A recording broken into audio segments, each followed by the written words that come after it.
Well, got the dash out. Boy, a lot of screws holding that thing in. Still taking the main gauges out. The thumb screws are pretty rusted, but they're coming off. One thing I noticed that's different about this early car than the later ones, there's a piece of wood. There's wood right here instead of all steel. The wood's what everything screws to, the dash, the cover pad, and everything. I don't know if anybody knows when they start and stop that, but so that might be something more from the tr2 era. I'm not certain, so I got to research that a little bit. I think the wood's okay, though. I'll get it out of there and see about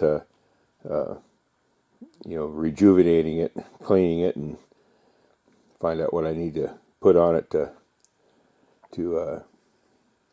get it, so it's whatever you want to call it, rejuvenated, I guess. After the earthquake that we had here, I can't believe the transmission peed all over the floor. I mean, I drained it. Must be some fluid still left in the overdrive, but I thought it was funny. I thought I was scared to pee out of it.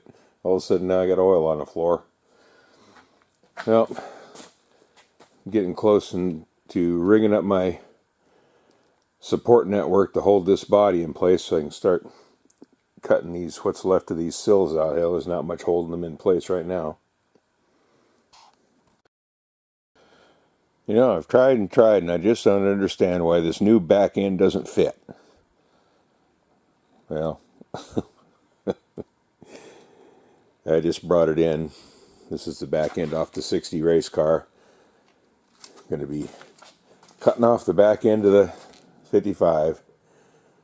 Still interested in this wheel tub, but why it's deeper, but it looks like it is only marginally deeper with the raised floor put in. But I tell you what, any little bit of gain, because man, that's a 560 by 15 tire, original tire on the rim, and I can't even pound that thing into the original wheel tub. I mean, I'm sure it fits in there, but boy, the little bit of warpage that the floor has, I guess, is enough to completely stop you from putting that in there. So actually, in this case, I welcome the modification since I have the bits to do it. It would be awful expensive if you went to buy everything new, but I've got it, so I'm going to use it. And speaking of trying to save a little money, I decided I am going to use the inner rocker, fix this inner rocker for the passenger side. This rocker is actually in pretty good shape inside and out, other than having to weld the bit back on the end of it from them cutting it off. But this will save me, definitely a bit of money. And this one's actually plenty good. The other one is not so good. The other thing I need to change out is that A-pillar. This A-pillar, the car was hit right there, and the A-pillar was bent. And since this one's attached to this sill, I'll go ahead and leave it attached, cut it at the top, and I got to replace that whole kick panel anyway. I'm using this kick panel and eliminate that speaker hole. That speaker hole, to me, I mean, I guess it had a plan originally, but in all reality, it was a poor idea. That's probably why Triumph did away with it. And I mean, it's just nothing but a big leak. So, no speaker hole. Don't have a plan for it. All of this one was used with the original radio, but I don't have all the original radio anyway. I'm not putting it back in. It's at least I know it originally had it, and I've got the plates and stuff, but in all reality, it's not going back in. So anyway, this weekend and coming into the holiday week, I'm going to be starting to cut and fit. Also, I wonder if anybody knows, I haven't seen anything yet on those 4 cage nuts. What were those used for? They're always got bolts in them, of course, to plug the holes, but they must have been there to put something there. And I mean, the 60s got them too, but so far I've seen nothing mounted to those. I'm trying to find out information. I'm just curious on what they were there for. I'm going to be modifying the front suspension for a much better drivability, because I plan on driving this car at speed here and there and now and again, and I'm an ex-race car driver, so I like a car to handle well. And the more I've studied the geometry on this car, man, I guess in its day it made some sense, but these days it's got to handle horribly. And one of the mods that I'm sure a lot of you guys know is the replacement of the upper A-arms with tr3 A-arms, and then shortening them to put some caster in the front end, and using later model ball joints and things like that. Matter of fact, some guys even use the Jaguar ball joints to give it some caster, because this front end has no caster. It has positive camber and no caster, and that's today's geometry, and especially with radial tires. That's just no wonder the cars handle so bad. So the modifications aren't difficult, and you can buy a lot of racing components if you got the money and if you want to go that route. Me, I'm just going to be, once I get it set to where I want it, it'll be dedicated. Found these on eBay. They came off a TR4, an early TR4 race car, and they were modified a long time ago in the 70s. And it was a good buy. Both these, with shipping, I paid $120 for them. Just to buy, just even one, if you bought one of these brand new, it's like $90 or $93, and there's 4 of them.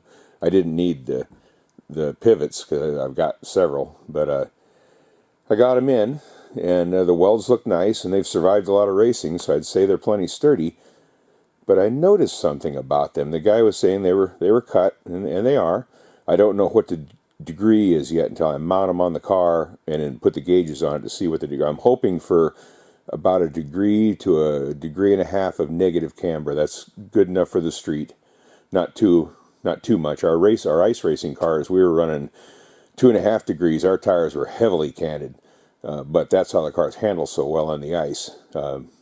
If you did that on the street, you'd be scrubbing tires off fast. But I noticed something else about these.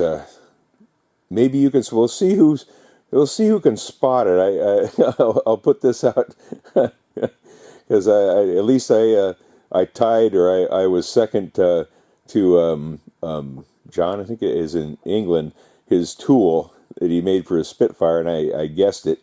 So I was kind of proud. I forgot that I'd even done that until he mentioned it on his latest video. Anyway, if you study these, and you should be able to see it right from this angle, something else was done to these other than them being shortened to lessen or to put in negative camber.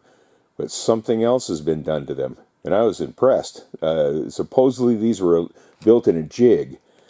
I can't confirm that, but that's what the guy who was selling them, it's a guy in Oklahoma, if I remember right. He's got a lot of Triumph stuff to sell on eBay and things like that, but he's parting out this race car, and I bought these. If you study them, there's something odd about them. Let's see who can get it in the comments. I'll post it if anybody actually sees the other thing that's been done to these. And it's something that needed to be corrected anyway, so I'm curious to see who can spot it. Well, it's past midnight, so time to go to bed. But anyway, some cutting and hacking is going to start soon. I finished the tranny that was sitting there on the floor. The bench is clear.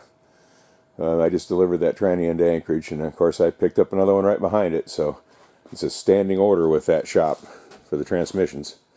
So it keeps me money, but it also takes away time. But yeah, what they say, time is money. Or later.